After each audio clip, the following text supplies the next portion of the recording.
Hi everybody, so today I would like to focus on the elves.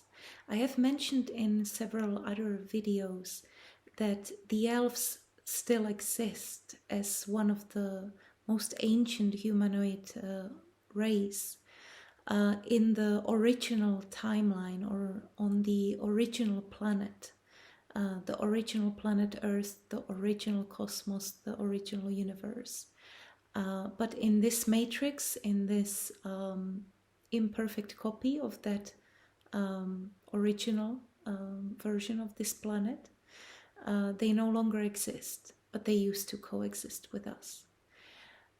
From my experiences, when I travel to that parallel original Earth, I see the elven beings living with the other humanoid types of beings in harmony. There are different kinds of elves, and from my experience, they originally came from the Swan constellation or the Cygnus constellation, a soft density planet that is in that original universe or that original timeline.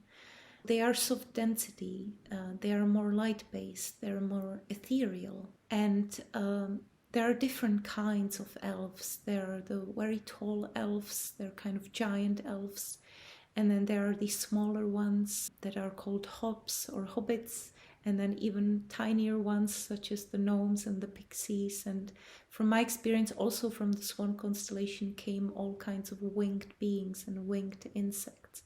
So some of them have wings, some don't.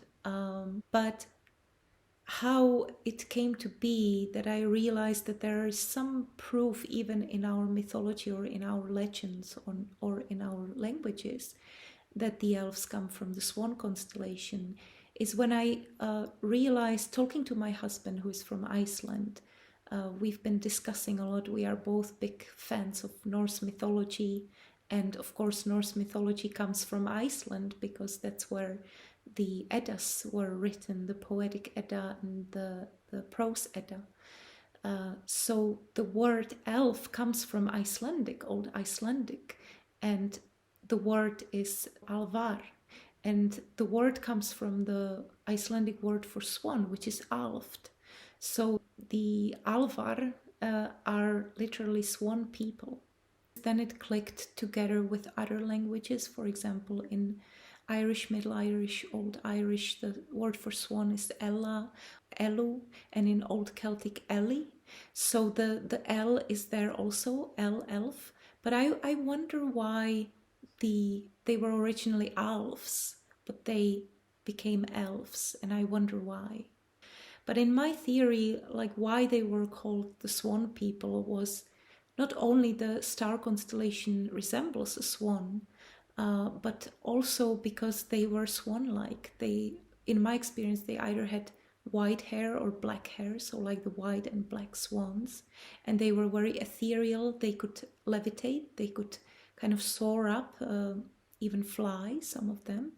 So they maybe resembled swans to the others, so they were called the Swan People.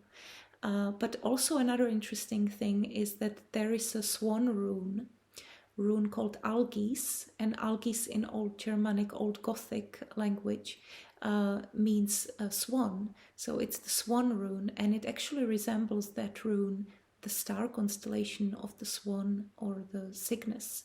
In my experience, the elves in the 3D sense of realities, they still exist in the inner earth, and the inner earth has always been kind of a connection portal between that original planet, that original timeline, soft density 3D version of the cosmos and the planet, and this matrix or other matrices, other parallel 3D timelines, 3D earths.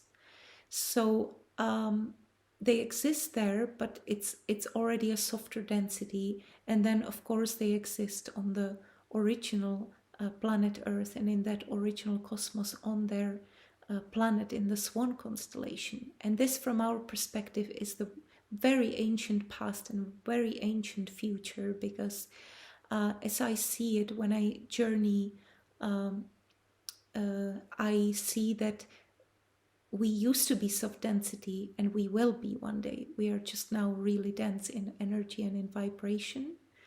But this is maybe why many of the legends in Norse tradition or in Irish, and these are very connected, because Iceland, where the Norse mythology comes from, is basically the people there are half Irish, half Norse or Norwegian. So there's definitely a connection with all these traditions, and they're like the world Alfheim or Alfheim, and also the other world in Irish mythology is probably the same, because it's like this, it's not the afterlife, it's a parallel soft density earth where there is still space and time like here, but it runs differently. So the people that traveled to the other world, for example, then they returned and it was already 300 years, and there it seemed like 3. So there's a different time runs differently there, but it still is. It exists, the time. And these elven beings, from my experience, they are really creative souls, and they work with very advanced science, which could be perceived or maybe was perceived as magic throughout history.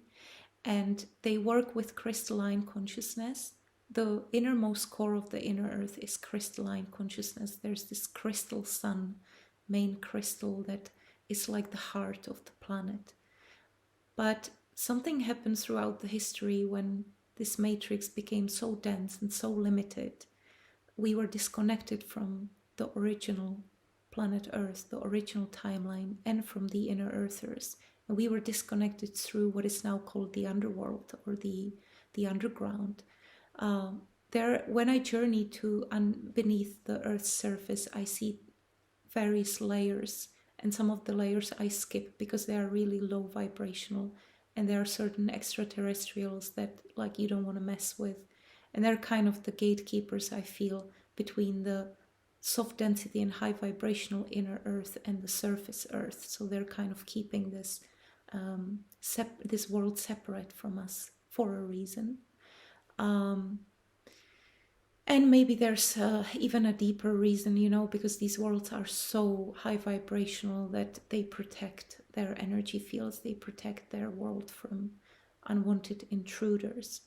But something happened that the underworld and the parts of the underground became kind of these hellish realms that it's really hard to get through to get to the high vibrational inner earth. But the inner earth always functioned as a portal between these worlds, these different 3D, softer density worlds, to this very tough, energetically tough matrix. But also, from what I find amazing about the elves in the inner earth and on the original planet is that they are so in touch and in tune with their multidimensional abilities. They are aware of the source, the pure source, where we are all connected with the source of the absolute. So the God with the big G, like the absolute love, absolute wisdom, absolute creativity. And they're also aware of their multi-dimensional, wider perceptions, wider consciousness that is in the 5th dimension, 6th dimension, 7th dimension, and these angelic, so to speak, realms. So they are always in tune with their higher self, which always exists and always is in these in that wider consciousness, and also in the source. So they are aware why they incarnate, from where they incarnate, and they remain in contact with this higher self, which here in this matrix we are kind of born with the amnesia, and we no longer remember. Most of us don't remember where we came from, why, where we're heading. But now comes the time, I was shown that now during our times we have kind of this straight line back to the original earth. So those of us that belong there can more easily return after this incarnation, after they are done with this journey or this story that they chose for themselves to experience. it's easier to return because there's like a straight line. As I was shown, we are like the furthest we have ever been from that. So there's a lot of darkness, a lot of tough energy right now. But at the same time, there's like this straight line that we can connect again to that original timeline, but through our center, through our source, through ourselves. That's why I think it's so important to really discover who we are beyond this matrix, this copy of that original earth or that original cosmos where also these elves live. And I really think it's important to discover our true selves and where we came from, where we are heading. And the inner journeying really helps.